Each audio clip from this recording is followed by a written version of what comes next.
Imagine the most explosive tell-all in music history. A leather-bound diary where Prince, the Purple One himself, allegedly wrote down exactly who wanted Michael Jackson gone and why. Picture that book locked in his Paisley Park vault until the morning after Prince's own mysterious passing, when the diary simply evaporates into thin air. Coincidence? Cover-up? Or the smoking purple gun that could bring an entire corporate empire crashing down? Buckle up, because by the end of this video you'll learn why fans believe Prince knew who orchestrated Michael's final days, why the missing diary matters more than ever in 2025, and how the world's most powerful record execs are praying those pages never see daylight. And just when you think you've got it figured out, wait until you hear which other superstars may have tried to warn us and the eerie pattern linking every single one of them. The media sold it as a gladiator match, Prince versus Michael, Purple versus Glitter, Guitar Hero versus Moonwalker. Yet insiders swear the two icons were more mirrors than enemies. Both were child prodigies shoved into contracts before they could vote. Both discovered, too late, that the songs paying for private jets barely put lunch money in their own pockets. And both spent their prime years begging for something most artists never see: ownership of their master tapes. One former Motown rep recalls a phone call in 2002 where Michael joked, "Tell Prince I'll trade him the moonwalk if he tells me how to own my catalog." Prince allegedly laughed but then turned serious. "They'll never let us keep the keys." The phrase "the keys" pops up again later in that missing diary. But the rivalry mask cracked wide open the day the king of pop's heartbeat flatlined. Michael Jackson was rehearsing for a comeback that could erase a decade of scandals when paramedics found him unresponsive in a rented Holmby Hills mansion. The official story? An accidental propofol OD courtesy of a sleepless doctor with shaky hands. Fans mourned, tabloids feasted, and the entertainment machine rolled forward as if the biggest star on earth were merely a missed flight. Prince, meanwhile, went silent. No tribute tweets, no public tears. But studio staff say the purple lights in Paisley Park stayed on all night. He locked himself in the vault and blasted Earth Song at floor-rattling volume until dawn. The next morning, he ordered a new spiral notebook from the supply room and labeled it, cryptically, MJ. Rumor says page 1 read, "If they can erase the king, the rest of us are disposable extras." Prince wouldn't stay silent for long. He'd start warning anyone who would listen. From 2011 to 2015, Prince turned every mic into a pulpit. Essence Fest, 2014. He pauses mid-solo and growls, "Contracts!" Just another velvet handcuff. Arsenio Hall, 2015. He tells upcoming artists, "Own your masters or master will own you." To casual viewers, it was classic Prince swagger. To industry veterans, it sounded like a man spelling his own epitaph. Hidden Easter egg: during a 2013 Montreal show, he debuts an unreleased track called Milk of the Poppy. Hardcore fans dissect the lyrics and spot a veiled jab at a doctor in a white coat dealing midnight milk, widely read as a reference to Dr. Murray's propofol. That verse would later resurface in a leaked screenshot said to be pulled straight from the missing diary. But Prince's deepest thoughts never lived on stage. They lived on paper. Paisley Park engineer about Prince's notebooks and they'll roll their eyes. He wrote everything down: set lists, dreams, random recipes. Still, one notebook stood apart, bound in burgundy leather, gold clasp, no title on the cover, just the letters MJ etched inside the first page. According to a former bodyguard, Prince would unlock that book late at night, scribble for an hour, tuck it under his arm, and literally hum himself to sleep. He guarded it more fiercely than unreleased masters, an almost sacred artifact.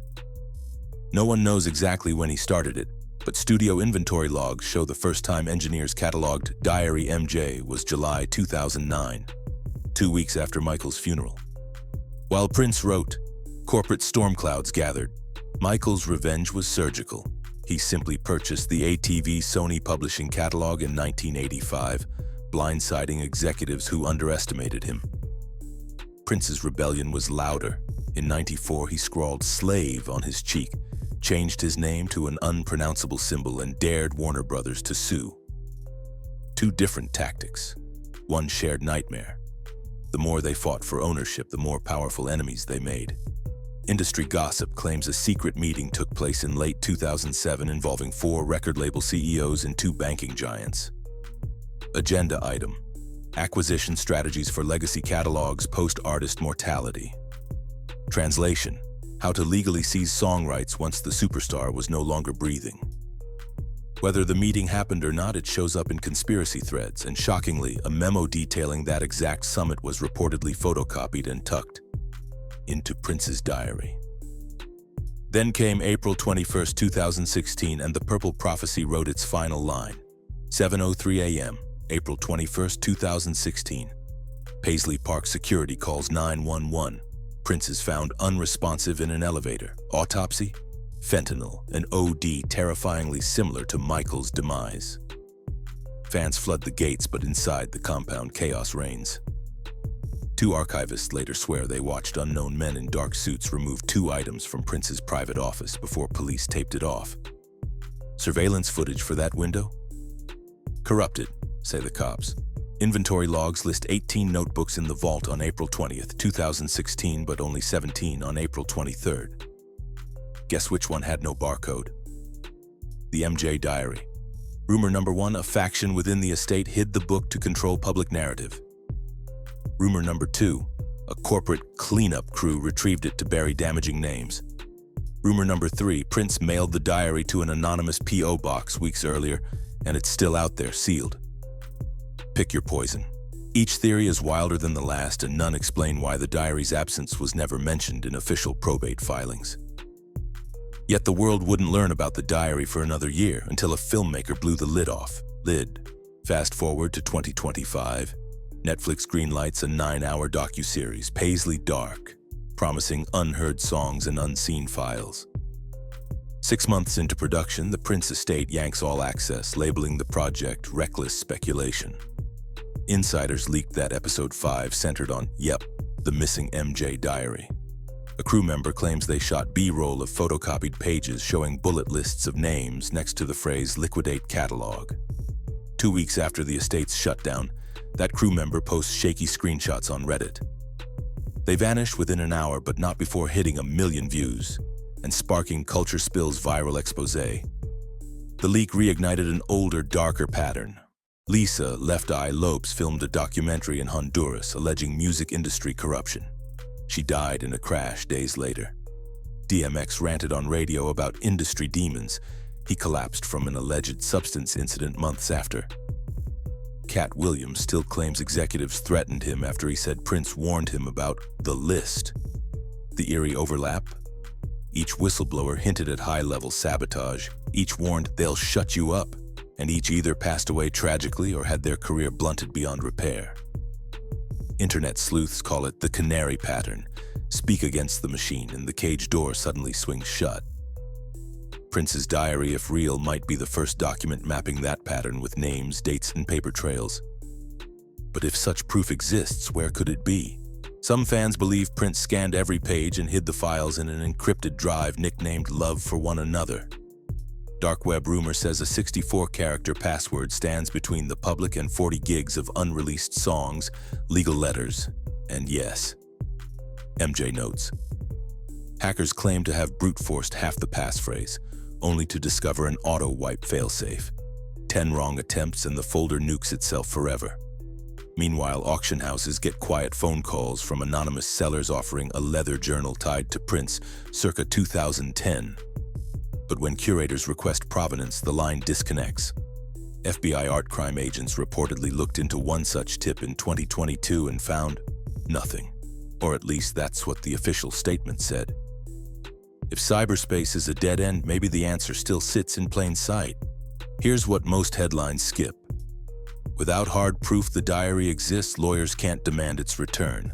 Under probate rules, anything not inventoried at the time of death falls into a gray zone. Add 7 heirs, 4 banks, and a multi-billion-dollar catalog valuation, and you've got a legal Gordian knot. One wrong move and the entire estate sale collapses, costing stakeholders millions. Which raises the question, would the powers that be intentionally avoid finding the diary just to keep the gears of profit turning? According to one estate attorney, off record, A missing notebook is cheaper than a public court fight. And yet clues keep popping up. In early 2024, a Minneapolis pawnshop owner posted a now-deleted Instagram story flaunting a Prince-signed lyric sheet. Eagle-eyed fans noticed faint mirror writing bleed through on the back, appearing to list the initials MJ alongside dollar amounts and a scrawled question mark. Within 48 hours, the lyric sheet vanished from the account and the shop closed for renovations. Conspiracy? Coincidence? Either way, it proves one thing. Prince's private jottings are floating around, and whoever holds the diary may not realize its true worth. Which brings us to the most haunting theory of all. Some music historians argue the MJ diary was never meant to see daylight. It was a dead man's switch. Documentation so explosive it guaranteed Prince's safety while alive.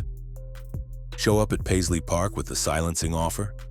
Prince slides the book across the table and says, "Try me." If that's true, two chilling implications follow.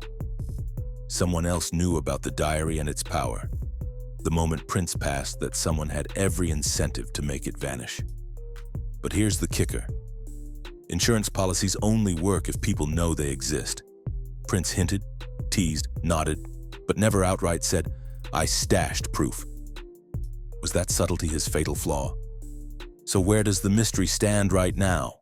9 years after Prince took his last elevator ride, 16 after Michael's final heartbeat, and the diary's ghost still haunts pop culture like an unanswered phone ringing in an empty studio. We know Jackson warned friends about powerful forces. We know Prince documented his life with obsessive detail. We know at least one notebook disappeared in a 48-hour window nobody can explain. And we know careers, and possibly lives, continue to hang in the balance of who controls an artist's catalog. Maybe the diary is locked away in an offshore safe deposit box waiting for heirs brave enough to crack it open. Maybe it's reduced to ashes in a corporate incinerator. Or maybe, just maybe, it's sitting on a hard drive online, only a password away from the daylight it was destined for. One thing's certain. The moment those pages surface, the tidy industry narrative unravels. Until then, every whisper, every leaked page, every TikTok deep dive keeps the legend alive. Because as Prince once wrote in a verified fan letter, "Truth is like love. Try to bury it and it blooms up anyway." So answer this in the comments. Is the diary real or the ultimate purple myth? And if it's real, how far would the machine go to keep it buried? Hit that subscribe button for more untold stories they don't want you to hear, and tap the bell so you never miss the next reveal, because in the music business, silence is never the end. It's just the pause before the beat drops again.